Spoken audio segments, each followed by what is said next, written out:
Monday, and if you've noticed that we happen to be in more suitable digs here, these fancy chairs in this big-time office room, we've just been moved to another part of the building. And there's no bearing on that move in terms of our career and future, right? Not at all. It's this is definitely an upgrade to first class, but we'll probably be back in coach next week, seeing how somebody will. Maybe it's like our last meal before execution, right? Okay, don't get comfortable. Anywho, we got a lot of stuff going on today. We're going to talk about baseball, softball, track, boxing, but we will begin with Football. And what's going on with the UIL? So 90 minutes. Apparently that's what you get nowadays. I hope not. I hope this doesn't pass because it's illogical. If you add the amount of time you spend getting the kids ready, stretching them, and they're taking the water breaks and the rest and the momentary pause, you got about 30 minutes to do anything. See, here's the deal. They're scared about litigation and health and fears about hitting and heat stroke and all that. Look, guys, practice some more make you stronger. If you believe in the structure that you have that takes care of the kids, and we do take care of the kids now, that's just not enough time on some days to get what you're getting done. Definitely, and I can see their standpoint where it's definitely hot, because especially here. It's gonna be hot. Yeah, here in the valley, it's, all places, it's hotter than most places. It makes us tougher. The more we practice in this heat, then we play teams that are used to playing in domes, man, that's a toughness advantage. It really is. Within reason. See, here's the thing. In the old days, you would hit for 3 hours, all right, and you would just get blasted. And in today's practice scene, I've been there, believe me, I go to practice all the time, and so do you. The UIL acts like they've never been before, because the fact is, you don't hit for 3 hours. You barely even hit. They wear like this little knee pads. Yeah, I was like, about to say, you barely go pads. Right. And if There's not a lot of that's hitting. if you go full pads. Right. So here's the deal. We can understand, and I was telling Isaac this before we came on, it's a good example of a society's fears and anxieties getting the best of its institutions. Okay, so what I mean is that we've done all the rules and we've made all the tightening we can make. We're as careful as we can. We just got to play. 90 minutes is not enough time to have it. Now, on some days, like if you play Thursday and Wednesday, ain't going to be but a walkthrough. Exactly. And Thursday ain't going to be so in other words, but you need that Monday and Tuesday to really get after it, man. It makes you tougher as a team. 90 minutes is nothing. 90 minutes is not enough time. I don't know. I really can't explain it, because how else are you going to get it through? It's like you were saying, conditioning. It all falls to that conditioning. You got to be able to go throughout the whole game. How do you think you get conditioned? You don't get it from a pill? Yeah, you're going to get 4 quarters. You might be able to do it the illegal way, but nobody wants to do that. Come on. If you work hard as a team and you condition strongly, you will be ready when the fourth quarter comes. The less time we have to work with these kids and teach them to discipline themselves and kind of gut it out to an extent, we're dumbing down the whole system, man. It's not a good move. I predict that it will not pass. Of course, every time I predict something, it doesn't work. So maybe I should predict that it should pass. But if it does, I will go on record as saying it's the most absurd thing I've heard in a long time. You're still going to go to the games, though. Heck yeah. They may not be as good at practice time, but when it comes Friday night, we're still going to go. Yeah. But I feel like it may eventually harm the product a little bit. It's always harming the product. I mean, legislation. Too many rules. Even in the national level. I mean, Yeah. it's gonna come down to where you can't play anymore. You reach a point in time when we've made all the rules we can make. We're as safe as we can. We just have to play the game. Exactly, but the game is a violent game. There's no way around it. But nobody taking you off the streets like they used to impress soldiers into the British Navy. No one's making you play. I mean, give me a break. I'm so bored with this, guys. Come on. Ugh. It's just, especially with the 24-hour news cycle, it's something to talk about and something to feed people here. Something to scare people. Feed them there. Let's scare people because there's a health and litigation thing. Can we just relax? And we're doing the best we can. And weird things happen occasionally. We do everything we can to prevent them. Let them play. I feel like it's, remember the Bad News Bears too? Let them play. Let them play. I have to break that out about every couple of years. Good. All right, so what else do we got here? We want to make that point because it really potentially could be very... it's a bring game a lot of change. changer. It is a game changer. It's It's a not game going to changer. pass. It's not going to pass. Well, we got softball playoffs coming up. Oh, indeed we do. Indeed we do. I'm going to read you some fun numbers because they're really interesting. 377 to 41. You know what that number represents, or that equation? What do you got there?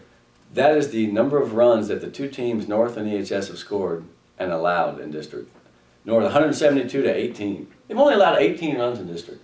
Edinburgh North, 205 runs is a lot in 16 games. That's a ton. Now, and Sharyland, 164 to 42.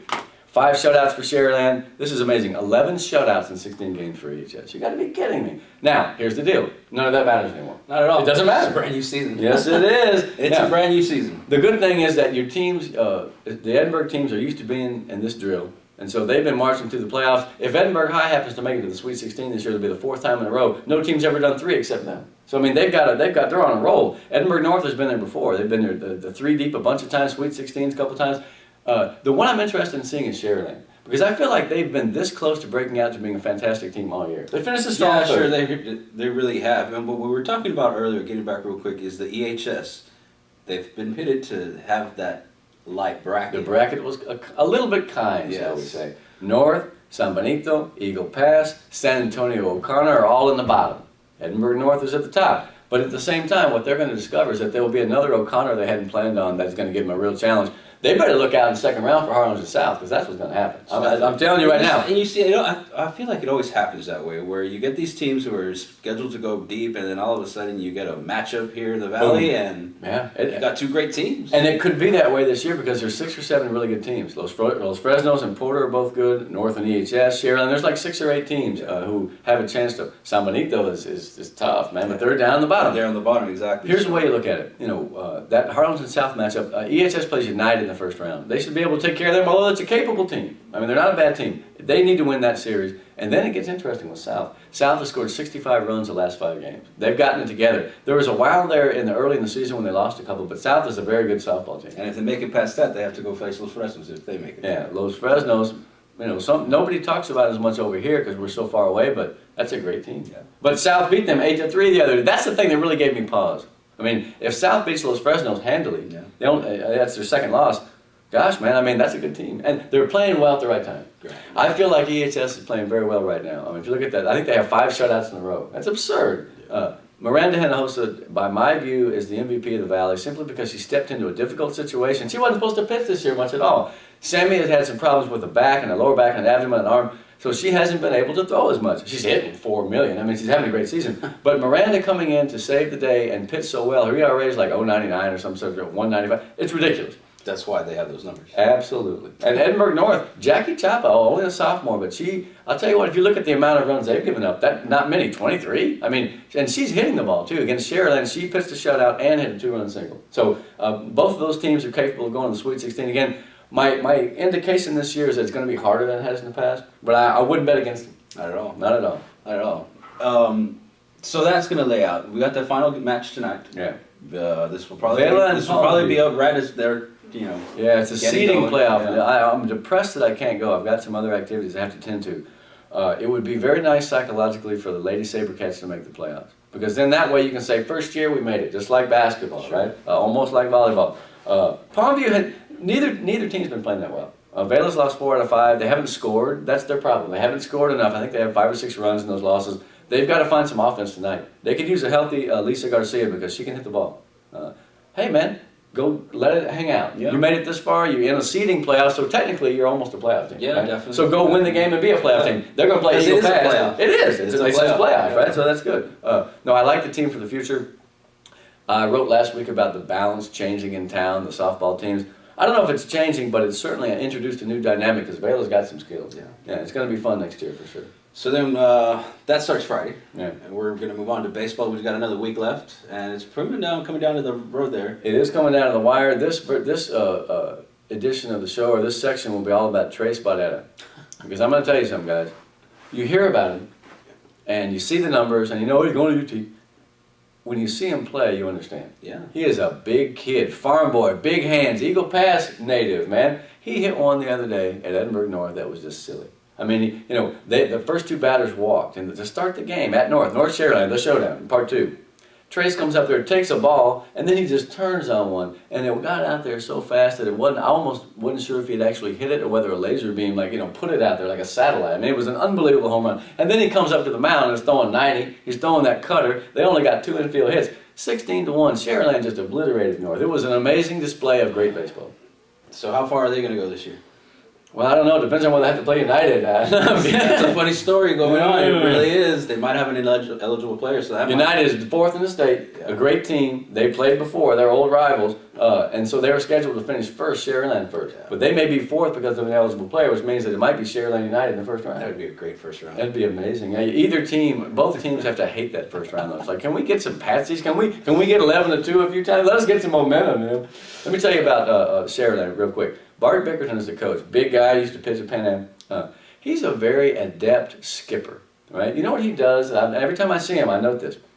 he from the beginning is working on the umps. He's working on the psyche of his team, and he'll say stuff out at third base real loud so that everybody can hear it. But he's playing calculated mind games, trying to get his team an edge. And I find that to be so baseball. You know what I mean? He just knows how to do that. That's what it is. Baseball is a chess game. I mean, Yeah, the speed of the game, how long it takes. You're out there trying to figure out. Got to keep their attention somehow. How are you gonna beat them in the end? North is a good baseball team. But against Sharyland, man, they just walked up there and in their home park, and that team clobbered them, absolutely clobbered them. I'm not so convinced that 1 through 9 is the strongest lineup Sharyland's ever had. But I'll tell you what, with Trace in the middle of it, that guy is just phenomenal. He's going to be an MVP of both sports. Yeah. He's going to go down in history as one of the best athletes in the history of the Valley, and I think it's well deserved. Definitely. Fantastic. I'll never forget this moment, then we'll move on.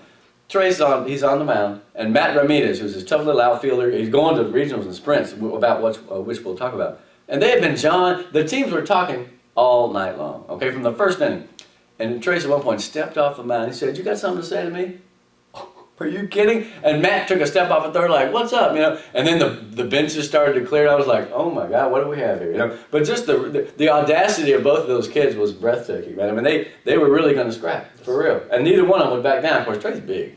If he got them kind of hands where he hits you, it will hurt you. Yeah, and he got that strong head and neck to where if you hit him, boy, you better be in the right place because you may not hurt him. It's always a chin. Everybody goes down. I love Trace Baudette. I still remember the drive against the Cornmedes. That's the greatest thing ever. But the point is, Sharyland is great. They just got to make sure other kids up and down the lineup get hits. I like Pancho Martinez, man. That guy's tough. The little dude number 0. No, they got some players. Eddie Garza out from basketball. It's theirs to run with, man. Nobody says that you can't go to state in anything because we can. We went in soccer. We're not going to talk about it? Yeah, I don't want to talk about it. It's depressing. So we can go in baseball. We can go Harlingen South in 2007. Remember that? Yeah. Got all the way to the end with Danny Vidora. Yeah. What a great team that was. This is the best team since then. We were thinking. I hope so. I just don't want. I mean, that first round. You hope. You could be out. Yeah, I know. You hope United for some reason did pass. I know. Yeah. God, change the grades. The thing is. Maybe if they beat United in the first round, that'll really be a springboard to win a bunch of games. Your hardest game first. I mean, it should be that way. I mean, when do you get that? No, it's unprecedented, or at least very rare. So we could be looking at the game of the year, game of the decade, man. Because you really have a district champion versus a district champion. Indeed, and by district. It's a real by district. Well, let me remind you guys, you graybeards out there will know that back before 1981, that's the way it was. Yeah. We had great football teams sometimes in high school, and forget it, man. You weren't going to go with Reagan and LBJ. There's no way, I mean, you were just playing for second, third. And there was no playoffs for a great second place team. Back in the day, as they say. Put that in quotation marks. So baseball's getting good. Yeah, it is. And we got 1 week left, and next week I think we'll have some good playoff McAllen looks like they're going to be a good second place team. They've been on a roll a little bit. They lost. Who did they lose to the other day? Finally, they lost. It was North, I think. Yeah. But Rose on the run. Rowe is on the right. Remember we mentioned them 2 weeks ago. They had that 7 losses, but they've won 4 since then. They're 7-7. They got to win 2 games. Let's get my schedule. They got to win 2. And as a matter of fact, they're playing PSJ North on Thursday. Yes, they are. If they beat PSJ North, they need to win the next game. They need to win out. North is slid a little bit. But if PSJ North beats Rowe, it's PSJ North. Okay. Well, the Raiders, will they have enough to make it happen? They're playing a non-district game Friday against Edinburgh High. I'm not quite sure about, the timing of that is, I guess you want to have more action, right? See, the thing is, and we're going to talk about this in track, the more experience you have in big games, the better. And so they're both playoff teams, hopefully. And I don't know, you scheduled that way back when, and now it's like, do we really have to play that game? I don't know. But I think I would like to play because you always want to play your kids. Sure. And you want to see what other districts have to offer. That's right. A little scouting, right, for sure. Definitely. So by the time we come back next week, I mean, we will have had playoff games be played in softball, right? Yeah. And the baseball picture should be pretty much unfolded. Yeah. Well, it's a dogfight in 31. It really is. Over in 30, I mean, here's the deal. North has to beat La Jolla. Because if North doesn't beat La Jolla, they're tied for second. They didn't even want to think about having to mess with this late in the season. They've got some work to do, and I feel like they have the talent to do it. You got to beat La Jolla. They were thinking district champions. champions. Yeah, I know it. And you know what? The key for the Cougars now is to regroup and get the job done because you're still a good baseball team. Yeah, they really are. Who can beat Sharyland? Give me a break. I mean, that was impressive. Let's get on to the track. You were at track was great. Outstanding. Now, let me begin with the mystery of the area track meet by saying that I'm not so sure everyone was too thrilled about having another round before regionals. In the old days, it was 3 rounds. Sure. We had by-district, regional, and state. Now we've got this area or sectionals or whatever thrown in. David Henhoser from the Monitor, an old friend of mine, said it best. He said it's almost like the Olympic prelims. So there's not a lot of great races, as everybody's just trying to run their times, and they know they're going to advance. So there was a smaller crowd, there wasn't as much excitement. a lot of the excitement was really kind of, everybody was being disturbed over Leah Brown's back injury. What happened there, man? She woke up in the morning and felt some twinges of pain in her back, and it never really did get stretched out. I'm not sure if it's a muscle or a nerve. At this point, I'm not going to speculate. The thing is, she was hurting all day. You could tell just in her body language. She competed and advanced in all of her events, and were pretty close to her normal times, although not as much. You could just tell, especially on the last relay, she was hurting. She was hurting, and I'll tell you what, a couple of days of rest with that phenomenal athlete will hopefully do the trick. Everybody was really bummed out, though, because Leah's like she's like the prize of the Valley. Yeah, everybody loves her. You want to see a good performance, a good team, a good person play. And you don't want to see her, fall short of the mark because of some last-second injury. Hey, listen, she's strong as a bull and she's smart. Her mom was not going to let her do nothing for a couple of days because she's got to rest. And, sometimes, man, when you practice at such a high caliber and a high rate like she does, you can get tired, And things can start to hurt a little bit late in a season like this. Think of all the stuff that she's done. 5 events, she came out of volleyball. I mean, she's just nonstop, Hey, I'm praying to God that everything's going to be cool and she can go up to regionals and show what she can do. I will tell you this, there's a girl at Wagner that is close to her in both hurdles events, okay? So, she's going to have to be rested and she's going to have to be right because, that chick is running a sub-14 up there and her name is Love, I think, for Wagner. So it's going to be a competition. That's what she likes. Yeah. In fact, that's what she loves. I have no problem with that. Now, let me get my track stuff out because there's a whole lot here. North and Vela boys made a good showing in the relay. They're both having 2 teams move on. North had throwers. David Anzaldúa is moving on in both. It's going to be hard for him up to the next level. And it's going to be hard for Valencia, too, from Palmview. I think he's still going to go to state, but there are a couple of kids up there throwing the 160, so he better get ready to roll. As far as the other teams in town, I had a nice time watching Hernan Figueroa. You know that guy that used to be at PSJ North, tall, skinny dude with a mustache? He always wears the cap, the track coach. He's awesome. He looks like an old boxing coach from the 20s. He's an amazing guy. But now he's at Vela after 20-some years with the Raiders. That guy is such an energetic coach, man. I mean, he is always with his kids. He is always talking to them. He'll run them around the track. You know how all coaches tend to do that. But this guy scoots, man. He's not, 12 years old anymore, but he gets after it. I've always liked that guy from a distance, and now he's here in town. He's a great story. I want to get a good picture of him. He always has the same color cap, a jaunty cap, as the uniforms. So now he had to give away a lot of his black stuff. I tried to tell him, Coach, hey, Vela's got black. They got black and blue. You might still be able to wear some of your threads. So. Anywho, 2 first places for the Vela boys. There you go. Brendan Rivera, the basketball player, won the high jump. And the other kid, Johnny Davila. Johnny Davila went like a 22-19 in the 200. That's his best ever. The dude can scoot. Johnny Davila, a fantastic baseball player. I did learn something that I had kind of thought was the case. Johnny don't really like football that much. And so he played last year for Vela and he made some big plays. He was super explosive. He doesn't, I don't know if it's the contact, I think he just wants to focus on the other sports. And that's a downer for Michael Salinas because I know he was counting on him. He may still play. But the word is that he's just not, and I asked him, you don't really want to play football. And I wasn't trying to be ugly, I just wanted to know because he could be a good football player. It's all right. Vela girls have 2 guys qualified. The North has 2 relays moving on, like I said. They've got a couple other kids that have made it. It's a good track team in North. Economies, they didn't get the other people advancing as much as they thought they might, but Leah's going on in all 5 things. A shot, the high jump, the 2 hurdles, and a relay. So, man, she is phenomenal. She really is. I hope that she's able to, do her thing because it would be a drag if she weren't, especially for her. Cool. Yeah. So regionals seems like it's going to be a lot of fun. Regionals is awesome. Look, regionals is where we come together with San Antonio. I have a long list of the events that the Valley might have a chance in, and it ain't in the relays. It ain't in the relays, guys. I'm not telling those relay teams not to work hard and to do your best, but your chances are not as good. Once you get to San Antonio, man, you see some serious speed. I just got to tell you, we have a pretty good chance. Let's see. The pole vault kid from Sharyland has done 15. Denham, well, there's a kid from Reagan, 14.6. So, I mean, he can go to state. And, in fact, I think he's going to go to state. Valencia, 168.7. There's a kid from Smithson Valley and from Reagan in the 167, 166 range. So that's going to be a great dogfight for him. High jump, there's a kid from Wagner does a 6'8", but Akeem Simeon from Los Fresnos does 6'8". So I think he can compete. I saw Will Littleton at the meet. He was telling me that Akeem can even do more. Yeah. That he's still getting better at it. He could pull off a 6'10". And if he does 6'8", might get you to state. What better guy would you want coaching you? Oh, I know. I mean, the guy only did 7 and 1. And I mean, Will Littleton, if you don't remember, was an amazing athlete at Pan Am, Olympic. He was an Olympic, not a qualifier per se, but I think he went to the trials and did very well. He's right there. I think it was by like an inch. Exactly. It was something crazy. And Will's crazy, man. He's so fun. I like the guys. Bill Littleton's son. He's down at Los Fresnos. He's a neat guy. He's so super energetic. If Figueroa is number 1 running around, then Will will be number 2 right there. He's always got something to say. I love that kid. He's not a kid anymore, he's a man. On the girls' side, again, the sprinters are going to have a hard time. Cassie Devine from Harlingen probably has the best chance, probably in the 400, but not in the 2. Man, you should have seen the race Janice ran. I'm going to tell you, just like Trace's home run, that's what stuck with me the most over the weekend. Janice Vasquez in the 800 at the area track meet, man, she came around that last curve and she had Rodriguez from Sherry Right with her, and she just blew it away. I mean, she had a lot left. She was running smooth. She blew it away. She won by a lot, man. I mean, it ended up being 217. I thought it was more of a 215. It's all right. Both of those kids are going on, and then 2 others, actually. 213 and 214, though, from San Antonio. In other words, Janice and that little Rodriguez, whom I love, they're going to have to run a little bit better than they have. You know, in other words, to make it to the next level, the highest caliber. Yeah. 213, 214. That's the difference between 214 and 217. It only sounds like .03, but it's more than it really it's is. huge. Yeah, it's a kick, man. It really is. So. Janice had it. She ran a great race, and she was so happy afterward. I mean, she was so relieved because she just let it all hang out. What she told me was that she quit thinking about it and just did it. Fantastic race for Janice. It made me proud to see it, and I told her as much, man. It was one of the signature races of the meet. Now, other girls, this Karina Cox from Los Fresnos is going to be there in the throws, man. She's tough.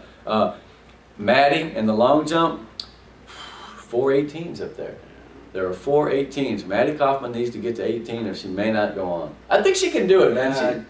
It's going to be tough, but she's 17.4.5 is the last one I had. I think she's done more than that, 17.7 or something. You just have to have your best day. You do, and that's what it comes down to. I mean, because you can have a bad day. You've been doing good all year. You can have a bad day, and then it's over. Right. You know, here's the thing. When we get to that next level, you know, there's a mental aspect and there's a physical aspect. Okay, the physical aspect, we can take care of ourselves. We're pretty much close to where they're at. We still have to work on that mental toughness, which means you look at the other kids warming up and you tend to think, they're bigger, stronger, faster. Hey, you know what, maybe not. I think that the Valley's improved in track to the point where regionals has become an outstanding event. I can't wait to see who goes through. All the way to state. Who will make it to state? We're going to have some. Yeah, I think so. We do all the time. I mean, what's one more year? Hey, the row girls are coming on. In fact, I was thinking about this coming over.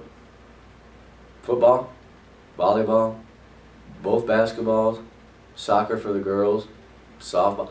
Rose had a great year. Rose had a great sports year. Definitely. I would say that, you know, it's not my town, so I can talk this smack, you know, because I don't mean anything personal. I think they have, right now, the best overall program in McAllen. Yeah. Interesting. Now, of course, people want to call in and argue with Pete because he's a McAllen person. I just happen to be this buffoon that got to comment. And I don't have anything against the other schools at all. I love them all. In fact, we're getting ready to go out. Yeah, but the numbers show. Well, put it this way. We'd have to add it up to see, but it would be hard to get that across the board performance. I really don't see... Marion Muhammad is a freshman, I found out. And I did find out she's also Rakeem Muhammad's daughter. Now, Rakeem Muhammad, you remember him? He played with Lalo and them over in the 90s at Pan Am. Little 5'6" guard. I think he was from Chicago originally. He's ripped little dude, man. He was tough. He played 20 minutes a game. He didn't score a lot, but he was a tough defender. A tough guy, man. He's got 4 kids, and apparently they're all super great athletes. And so this is Marion Muhammad. It's exciting. She's tough, man. Freshman. New generation. I can't wait. Hey, that's right. Once we get our fill with Leah Brown and them and all the seniors, because there are a lot of good seniors leaving, Trace and them. Well, there'll be new ones. There'll be new people that come up the ranks. The only other thing I want to add on football on a positive note, I saw the kid at the track meet. Trevor Spates is looking big. Let me tell you, man, he's put on 25, 30 pounds. Coach Kaufman was over there saying, hey, look at the kid. I was like, damn, there's a lot of them to look at. That was the thing that I kept saying all along. Was he going to hit the weight room? Well, he did, and he is. And he's like 185 now, man. Bill Littleton tells me, and I hope he doesn't mind me saying this, that if things work out, that he thinks that the kid, can be as good or better than Bradley. And that's not something he would say just off the cuff. You don't say that because Bradley Stevens is a legend in this town, and in these towns. He played D1 football. He's the man. Yeah. That should be really heady material for the kid. Keep your lifting, keep your head. They're going to have a great line. Memorial's going to have a great line. We're going to get in a couple of weeks into spring football. Yeah, we're going out to spring football. We're going to do that, man. I can't wait. So what else is going on in the world? This guy went to the Canelo fight and didn't even bring me. It's all right. You had a party, man. I did, you're right. Actually we went down there and obviously Canelo won, decision. Everybody was excited. The Alamo Dome was packed or what? The Alamo Dome, they filled up half of it. Well, which is, as long as they're right there, that's good. Which was an obscene amount of people. 40,000 people, 30,000. I think 50 or so. Nice. Bunch of people got in free at the end. Man, I would have tried to get in. It really was. I mean, 10,000 tickets for $10, man. That's what De La Hoya, the Golden Boy did. And what is the lesson here? people like boxing. Yeah. Take it out the pay-per-view every time. Let us go to the fights. Let us watch it on ABC. For God's sake, let's bring boxing back to the public again, man. Because people do like fighting. One of the reasons UFC's become so popular. Well, I don't want to get into it, but I can't stand that stuff. I like boxing. The undercard did pin a Valley resident, Omar Figueroa, and he got his win. He got his belts. They're looking at match. What is he like as a fighter? I mean, he's not a big kid, right? No, I mean they're lightweights, but I mean he dominated. He belts, huh? Yeah, he dominated. They knocked him down twice. Panterita. The second one made it happen. I'm interested to see what Eric Molina does. He's going to fight out in California in a couple of weeks. And in town here, Raul Caceres is going to come back to the ring at the FAR Special or International Convention Center, whatever it is. It's a nice place. FAR Event Center. FAR Event Center. I want to see that guy come out and be the Tigre of old. He's mad about that knockout he had the first round, that last fight. This guy is going to pay the price, and it's worth the price of admission. I'm going to be there Friday. You can bet on that. There you go. Yeah, no, so they're getting Figueroa. He's looking to fight Juan Diaz of Houston, who is made the comeback. 36 Don't call it a comeback. Knockouts, yeah. So. Juan Diaz, he's not bad. Yeah, no. Kid from Houston? Yeah. So he was laid out for a while? Yeah. But he was a high riser for a while. Yeah, no, he was. So that should be a good match if it happens. I'll just always be happy I got to see La Manasa in his prime. That's all I got to say. Because Robert Garcia was one of the best fighters in the history of South Texas. And he's still going, he's still good. Yeah. But I remember looking at him when he was 27, 28, like, this guy's really good. Mm-hmm. You know, it's always enjoyable to be over watching those fights. Sure, yeah. Nothing better than a big boxing I match, like Pete. fights. You know that, me Yeah, too. man. Exactly. We may even have one on here before too long. I'm too old to fight. You have to bring in one of those defibrillators to get me going again. What else is there, friend? I think we covered the gamut of things. We covered a lot today. You know what we didn't cover? Please go to the website and look at the picture of the snake that appeared out of nowhere at the Economides EHS game on Tuesday. It crawled across home plate. One of the EHS coaches, when I was going out there, he said, "Be careful, there's a snake on home plate." I'm like, yeah, whatever. And a typical judge, she's there. There was a snake on home plate. And it wasn't huge, but it was pretty, I don't know, venomous looking. I'm not a herpetologist, but I thought, God, that ain't no garden snake, a little green thing. I got a great picture of Albert Guerra taking the snake out. And it was, not bad. They put it under a cooler. And every now and then I'd be going over there like a little kid, like everybody, a lot of the players are coming out of the Jag dugout, like, let's go look at the snake. Coach is like, we got to play a game here. It was so great, man. Hey, only in the Valley, only at Economides, wonderful things happen. Have you seen that? The field out there is so beautiful. I love to shoot pictures out there because it's this bucolic setting. I mean, you got the palm trees. I have seen some incredibly big dove out there. I just want to go shoot Economides one time, but I know that's against the law. And in fact, probably shouldn't say that on TV. I love the wilderness out there. I love the people. The east side is definitely, I always like going out there. Some neat thing will present itself aesthetically. Yeah, no, I like Economides. I used to and a snake. Go figure. Can't beat a snake. I wonder if that snake can play second base. I don't know. I think that's all for today, man.